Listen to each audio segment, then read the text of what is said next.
안녕하세요. 우리 선생님들, 주 안에서 이렇게 온라인을 통해서 만나뵙게 되어서 반갑습니다.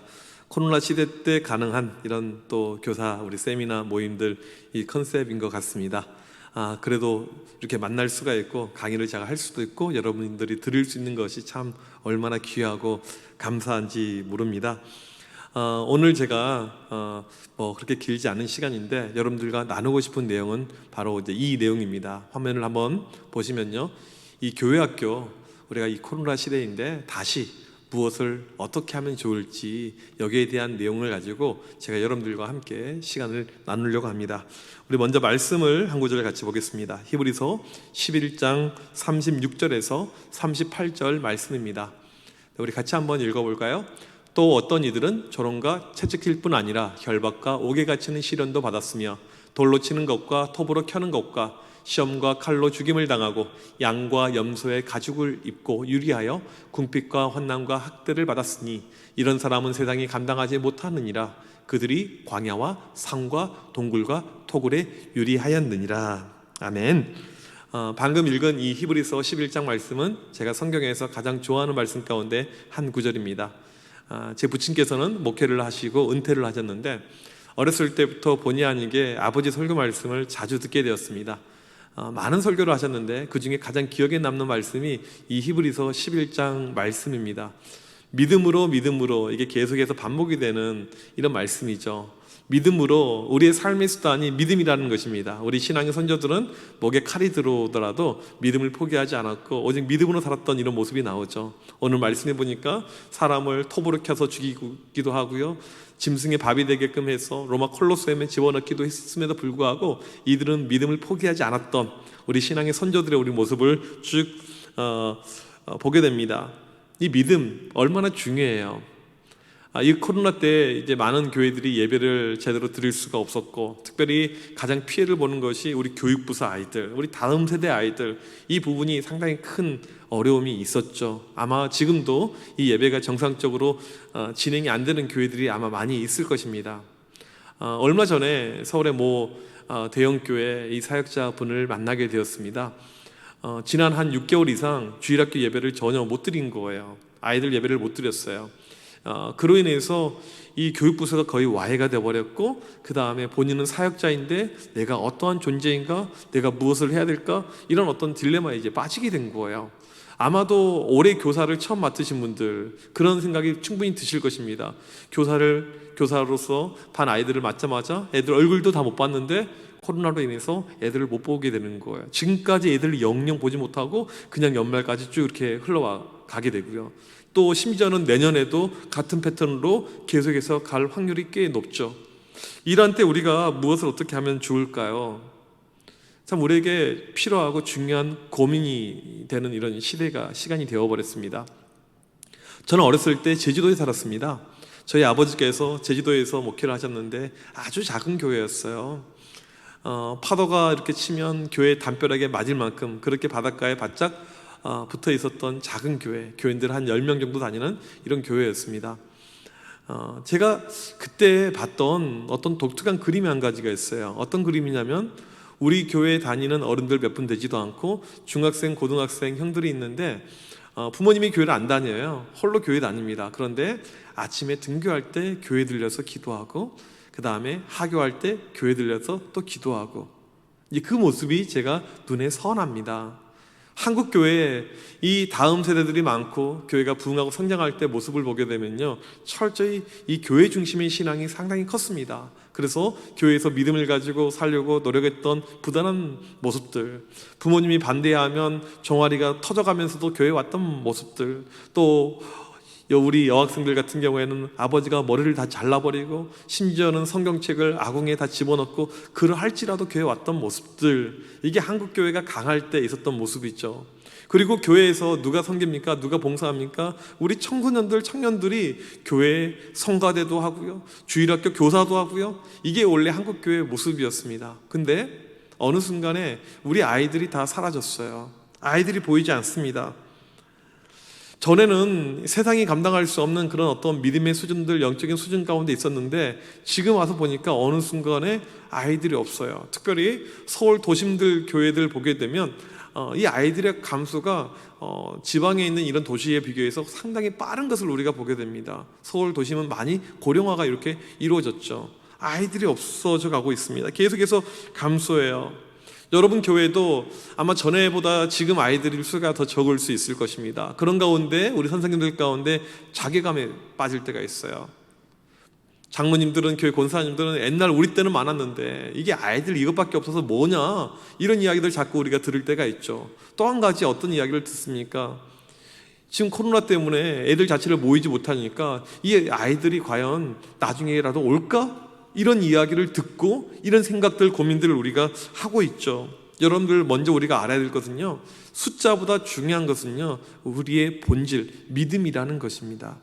아이들 아무리 많이 앉혀놓고 예배를 드릴지라도 그 아이들 10년 가운데 믿음이 들어가지 않으면 그건 소용이 없는 거예요. 여러분 지금 맡고 있는 부서에 우리 아이들 몇 명이냐, 이것이 중요한 것이 아니고 내가 한 명을 맡더라도 이 아이들에게 믿음이 들어가면 되는 것이고, 우리가 아이가 많은데 애들이 수백 명인데도 불구하고 믿음이 없으면 그게 소용이 없다는 것입니다. 우리에게 중요한 것은 숫자가 아닙니다. 한 영혼이라도 믿음의 세대를 만드는 것이 중요합니다. 어떻게 하면 우리가 이 믿음의 세대를 만들 수 있을까? 그 고민을 많이 해야 되죠. 전에는 중간고사, 기말고사 기간이 되게 되면 우리 아이들 신앙을 테스트할 수 있는 이런 시간이 되었습니다. 제가 많은 교회들 세미나 다니고 설교하러 이렇게 다녔지만 가면 특별히 이제 수도권 쪽 교회들이 많이 그랬죠. 시험 기간 되면 애들이 팍팍 줄어든다는 거예요. 저번에 안양에 있는 어떤 초대형 교회 갔더니 거기는 중등부 목사님이 애들이 절반밖에 안 나온다고 하는 거예요. 아니, 절반도 안 나온다고 하는 거예요. 이런 중간고사 때, 기말고사 때. 그러니까 이 시험 기간은 우리 아이들의 믿음을 테스트하는 그런 시간이 되어버린 것이죠. 시험 기간에 안 나온 아이들이 다시 회복하고 복귀하는데 시간이 많이 걸립니다. 제가 그때 지방에서 사역을 할 때 저희 교회에는 시험 기간에 나오는 수랑 평소 때 나오는 수가 별반 차이가 없었습니다. 저는요, 애들에게 대놓고 설교 시간에 시험 시작하기 전에, 예를 들면 5월 달에 중간고사라면 3월 달부터 이렇게 이야기를 해요. 너희들 곧 있으면 중간고사가 닥쳐올 테니인데 너희들 한번 두고 보자, 그렇게 이야기를 해요. 그리고 설교 시간에 대놓고 이렇게 이야기를 합니다. 이번 시험 기간에 교회에 안 나오는 인간들 시험 망칠 줄 믿습니다. 교회 2주 연속 빠진 인간들 답안지 한 칸씩 밀렸을 줄 믿습니다. 이렇게 이야기를 해요. 그러면 애들이 아멘하고 그래요. 우리 교회들은 믿음이 좋아가지고. 아마 여러분 교회에서 그러면 어떻게 갈까요? 난리가 날까요? 애들 시험 잘 보려고 못 보고보다 훨씬 중요한 것이 믿음인데, 한국 교회가 그동안에 좀 잘못 가르쳤어요. 세상에서의 성공과 이 믿음의 성공을 동일선상에서 놓고, 믿음을 가지고 하나님께 영광 돌린 것은 좋은 대학교 가고 좋은 직장 갖는 것이 믿음 가운데 성공이고 하나님의 영광이라는 그런 도식을 만들어 놨습니다. 말도 안 되는 거짓말이죠. 가짜죠. 고지론이라고 보통 이야기를 합니다. 그건 그렇게 가면 안 됩니다. 믿음이 좋은 아이들 가운데 공부 잘하는 아이들도 있을 수가 있고요, 믿음이 좋은 아이들 가운데 공부 못하는 아이들도 있을 수가 있습니다. 공부는 은사적인 측면이 강해요.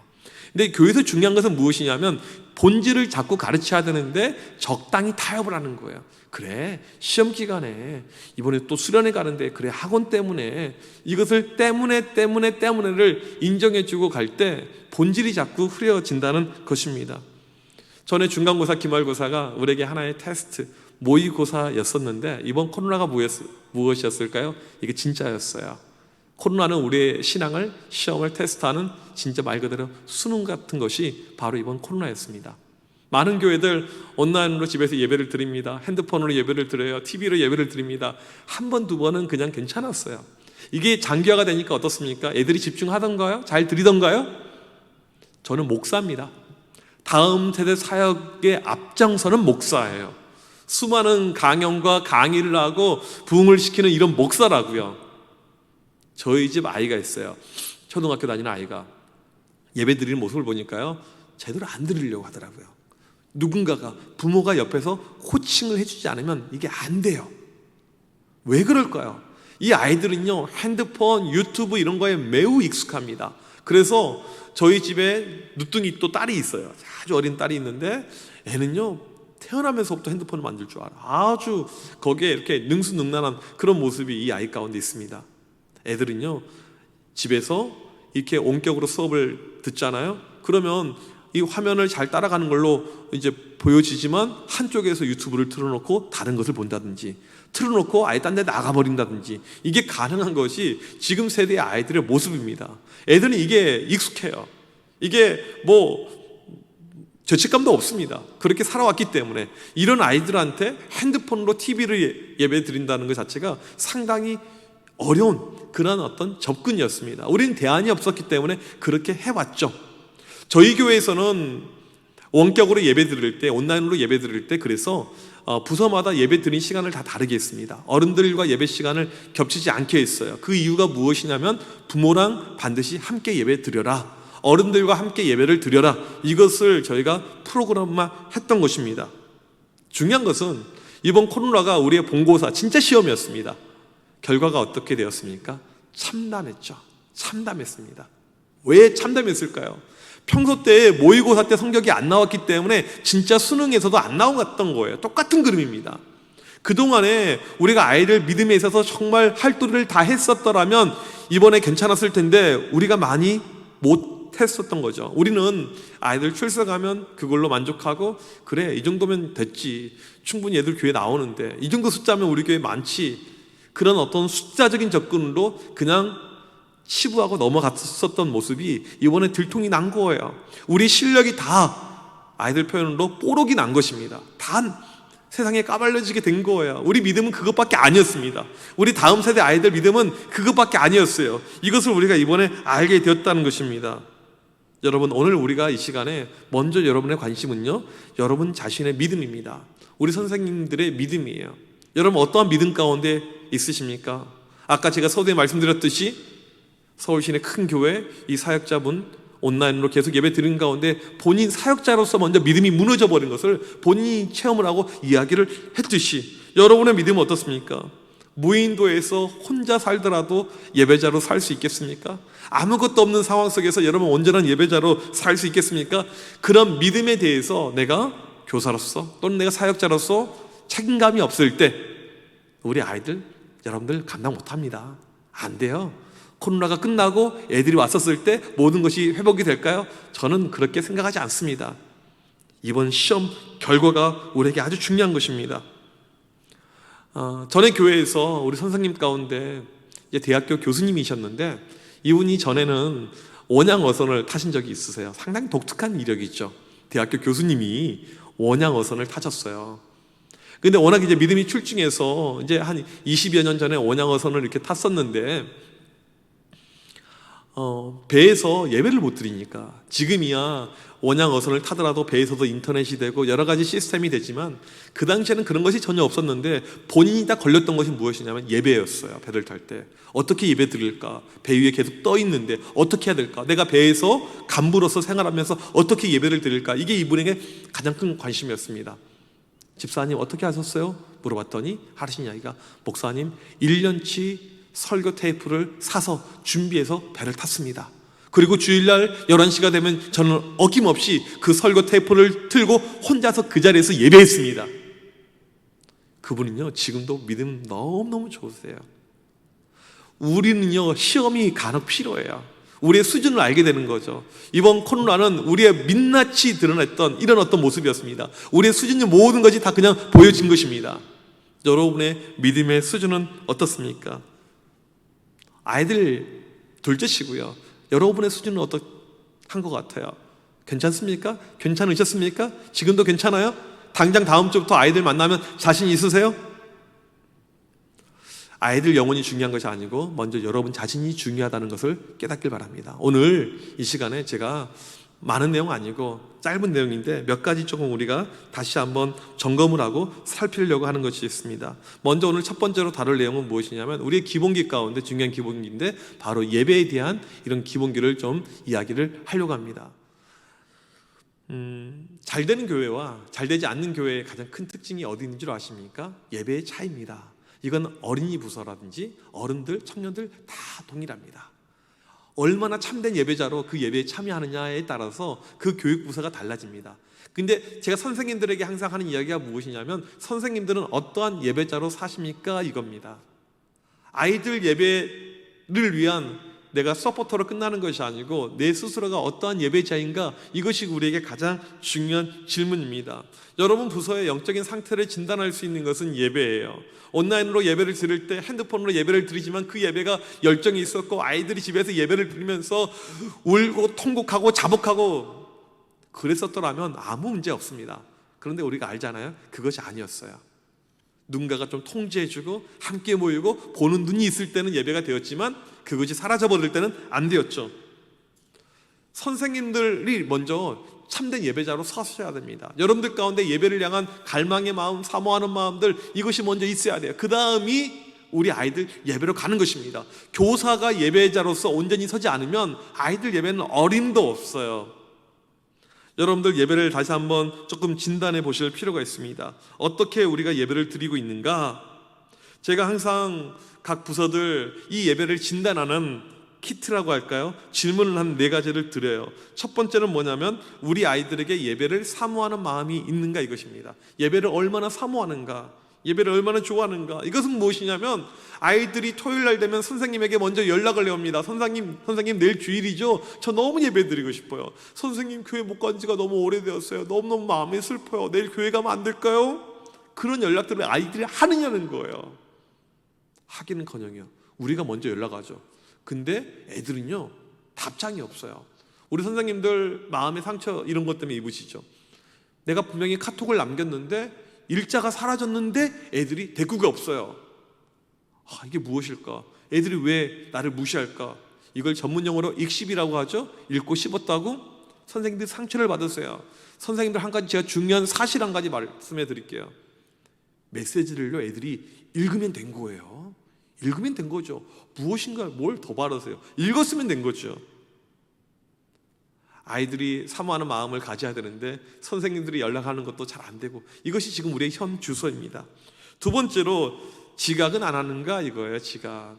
아마 온라인으로 예배 드릴 때도 늦게 로그인하고 늦게 들어가는 이런 아이들도 많이 있었을 것입니다. 제가 이전에 교회에서 보니까요 이렇게 안내를 쓰고 있는데 어른들 가운데 예배 늦게 오신 분들이 계세요. 한 15분, 20분 지나서. 어느 순간에 제가 놀라운 비밀 한 가지 알게 되었습니다. 같은 분들이 그 시간에 오시더라고요. 지각은 같은 사람들이 하지 로테이션 도는 것이 지각이 아니더라고요. 선생님들 가운데도 지각하신 분들이 있습니다. 선생님들이 온전한 예배자가 되지 못하고 내가 지각하고 그러면 교사의 자질이 없어요. 저희 교회는요 좀 이런 말씀하면 부담되실 텐데 내년에 교사들을 대폭 줄이기로 했습니다. 왜요? 초등학교 이런 데 보면요 25명당 23명당 교사 1명인데 교회는 교사가 너무나도 많아요. 때로는 준비가 안 되고 자질이 없는 이런 교사들.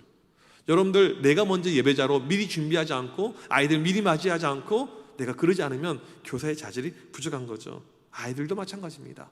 선생님 따라가는 거예요. 지각이 없어야 됩니다. 세 번째 질문은 이것입니다. 딴짓은 안 하는가? 선생님들은 아이들 예배에 도와주는 이런 도우미 역할을 하셔야 됩니다. 아이들이 예배에 얼마나 집중하는가, 집중할 수 있게끔 여러 가지 방법을 가지고 선생님들이 힘써줘야 돼요.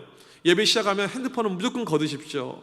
여러분들 이 핸드폰은 예배의 치명적인 방해 요소입니다. 왜요? 아이들은 삶이 핸드폰이에요. 장기 일부가 이 핸드폰입니다. 지금요 떨어질 수가 없어요. 저희 아이가 핸드폰 사달라고 항상 저한테 졸라요. 너 왜 핸드폰이 필요하니? 물어보면 아빠 설교도 듣고 말은 좋죠. 좀 이렇게 필요한 것도 이렇게 뭐 하고, 근데 결국에는 유튜브 보고 게임하는 거, 이게 이제 핸드폰의 많은 기능이죠. 아이들은요 안 좋은 것이 전염이 됩니다. 코로나의 악성 바이러스가 전염이 되듯이 누가 핸드폰을 하고 있잖아요. 몰래 보잖아요. 다른 애들도 하고 싶어져요. 이건 구조적으로 처음에 시작할 때 사도신경으로 예배를 시작할 것이 아니고 핸드폰 거두면서 꼭 시작을 하시길 바랍니다. 이게 중요한 부분이에요. 네 번째로 예배를 위해서 얼마나 기도하는가. 우리 교회 아이들의 예배 모습은요 로봇 같아요. 앉아, 앉고, 일어서, 일어서고, 모여 그러면 모이고, 하지마 그러면 안 하고. 그것이 아니고 아이들이 능동적으로 가야 됩니다. 이 예배가 예배되기 위해서 가장 중요한 것이 기도예요. 얼마나 이 아이들이 열심히 기도하는가, 이게 중요합니다. 교육학자들이 하는 이야기가 유치부 이상 된 아이들은 내가 드릴 예배를 위해서 기도할 줄 알아야 된다라는 이야기를 해요. 아이들이 어렸을 때부터 기도를 할 줄 알아야 됩니다. 그러면 우리 이 아이들에게 어떻게 우리가 기도를 가르칠 수가 있을까요? 주기도문 할까요? 사도신경 할까요? 무엇을 가지고 기도를 가르칠 수가 있을까요? 기도는요 보여주는 것입니다. 가르치는 것이 아니고 보여주는 것이에요. 우리 아이들에게 기도하자, 이것이 아니고 선생님이 기도하는 모습을 자꾸 보여줘야 돼요. 한 번은 중학교 1학년짜리가 수련회 가서 울면서 기도를 하고 있는 거예요. 너무나도 이상한 모습이었습니다. 중학교 1학년 남학생이 수련회 때 울면서 기도를 해요. 여러분 그런 모습을 본 적이 있으십니까? 특이하죠. 끝나고 제가 물어봤어요. 너 왜 울면서 기도했니? 하는 이야기가, 목사님, 제 손을 붙잡고 기도하는 선생님이 오니까 저도 따라서 울었어요. 이렇게 이야기를 하더라고요. 우리 아이들 교육에서 중요한 것은요, 모델링이고 샘플링입니다. 자꾸 애들에게 보여줘야 돼요. 기도하는 모습, 무릎 꿇는 모습, 내가 눈물 흘리는 모습. 그럴 때 이 아이들이 기도하는 아이들로 가게 됩니다. 다음 사진 한번 보여주시면요, 이 사진은 우리 아이들, 제가 이제 사역했던 아이들인데 주일날 예배의 모습입니다. 애들 무지 많죠. 많이 모이면요, 뭐 전도 집회하고 그러면 주일날 1000명도 모이고 그랬어요. 한 타임 예배 드릴 때요. 어마어마하죠. 이 예배, 여러분 유튜브 들어가면 제가 설교했던 것들, 예배 옛날에 했던 것들도 다 있는데 보실 수가 있을 거라고요. 이 예배 정말 역동적이었습니다. 그런데 이 예배가 그냥 많이 모이는 예배가 아니고, 다음 사진 한번 보여주실까요? 이 예배가 그냥 예배가 아니고 아주 열정적인 열광스러운 예배였습니다. 예배가 분위기가 너무너무 좋아요. 뜨거워요. 근데 그냥 만들어진 것이 아니고 이게 기도를 통해서 만들어졌어요. 애들이 얼마나 열심히 기도하냐면요, 토요일날 100명 넘는 아이들이 예배를 준비하기 위해서 모입니다. 애들이 마지막에 기도 모임이 있어요. 주일날 아침에 팀별로 1시간 반 전에 모여요. 또 기도 모임이 있습니다. 예배 시작하기 전에 저랑 함께 또 기도 모임이 있고요, 예배 끝난 다음에도 기도 모임이 있었어요. 4번의 기도 모임이었습니다. 우리 아이들 예배는요, 기도를 통해서 만들어지게 됩니다. 여러분 교육부서 다시 한번 힘을 내기 위해서 필요한 것은요, 예배의 회복이에요. 다른 거에 관심 갖지 마세요. 2021년 여러분 준비하신다면요, 정말 예배에 올인하십시오. 모든 투자를 예배에 다 하셔야 돼요. 우리 아이들이 은혜 받을 만한 예배, 우리 아이들이 도전받을 만한 예배, 우리 아이들 영적으로 하나님과 교통할 수 있는 예배가 무엇인가에 대해서 우리가 정말 준비를 많이 하셔야 됩니다. 이게 여러분들 반드시 내년에 저는 목표가 되어야 될 거라고 믿습니다. 이 예배가 왜 중요하냐면요, 여러분 교육부서의 성패를 좌우하는 것이 예배이고, 우리 아이들 영적인 성장과 마이너스의 모든 이 기준이 예배이기 때문에 예배가 중요한 거예요. 사진을 한번 보여주시면, 이제 이 아이 사진은 무엇이냐면, 중학교 1학년짜리가 예배 중간에 이게 찍힌 사진인데 화장을 하고 있어요. 거울 보고. 참 귀엽죠. 우리 아이들 충분히 이런 모습 가질 수가 있는데, 이 아이가 이렇게 참 이런 모습을 가지고 있어서 안타까웠어요. 그래서 그러면 안 된다 이렇게 이야기를 했죠. 근데 아이들이 쉽게 안 바뀌어요. 그 다음에 또 이렇게 하고, 그래서 중학교 때까지는 교회 잘 나왔어요. 고등학교 되니까 교회를 잘 안 나와요. 이 친구가, 이 사진이 옛날 사진인데 지금 20대입니다. 교회 떠났어요. 예배의 모습이 아이들 미래의 영적인 모습이 될 수가 있습니다. 지금 아이들이 예배 시간은 떠든다, 집중하지 못한다, 예배가 안 된다, 이것은요, 여러분 교회 주일학교, 교회학교의 미래가 되는 모습이 될 수가 있다는 것입니다. 예배는 얼마든지 잘 될 수가 있어요. 우리가 잘 준비하게 되었을 때요, 기도로 영적으로 준비하고요, 아이들 눈높이에 맞춰서 아이들이 좋아할 만한 요소들, 아이들하고 소통할 만한 요소들, 그런 것이 예배에 필요합니다. 저는 애들에게 많은 설교가 끝난 다음에 메시지를 받았습니다. 중학교 1학년 학생들도 저한테 문자를 보냈어요. 목사님, 오늘 말씀 정말 주옥 같았어요. 말씀에 너무 큰 감동 받았어요. 앞으로도 그런 설교 기대할게요. 목사님께서 주신 말씀 일주일 동안 사는데 힘이 됩니다. 힘들 때마다 항상 목사님께서 전해주신 말씀 기억하며 견뎌내고자 합니다. 여러분, 우리 교회 학교의 회복은요, 다른 데 있지 않고 예배입니다. 설교예요. 말씀입니다. 이것이 될 때 다음으로 갈 수가 있는 것입니다. 여러분, 다음을 준비할 때 오직 예배에 몰입하시고 예배에 올인하시고 예배에 집중하시길 바랍니다. 그럴 때 놀라운 역사가, 회복의 역사가 반드시 일어날 것입니다. 다시 한번 여러분 마음 가운데 내가 교사로서 먼저 은혜를 사모하고 하나님께 예배를 사모하고 예배자가 되고 우리 아이들 한 명 한 명을 위해서 기도할 때 이 아이들이 다시 한번 참된 예배자로 하나님 서게 하여 주셔서라고 기도하시는 우리 모두가 되시길 주님의 이름으로 간절히 축복합니다. 네, 감사합니다.